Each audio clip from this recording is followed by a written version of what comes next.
कमलाकांत बारिक मु सभापति बुढ़ामरा रेल विकास मंचर। कौन है आज रेल रोक कौन डिमांड आमर डिमांड आजिकार नुहे दीर्घ 10 वर्ष है डिमांड आमर अच्छी।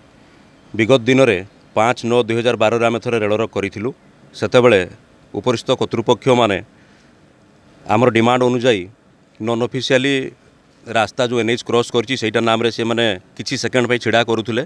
तथापि आम बहुत लोग ये उपकृत पाऊलु किंतु आमर दाबी थिला एठी परमानेंट स्टेशन रो मान्यता पाऊ। एठी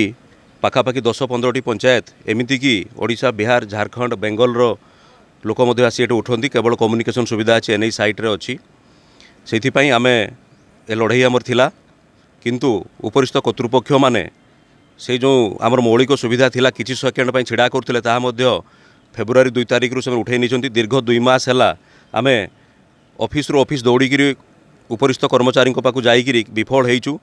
सबु बेले समानकर गोटे कथा जे प्रोसेसिंग रे अछि कोन प्रोसेसिंग 10 वर्ष होगला आम किछि बुझी पारुनु बाध्य होइकिरी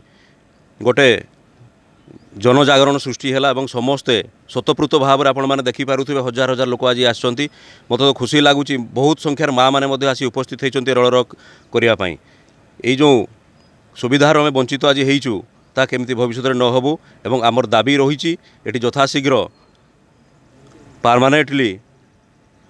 स्टेशन रो मान्यता मिलू एवं टिकट एभेलेबल रहू एतिकी आमर दाबी रही।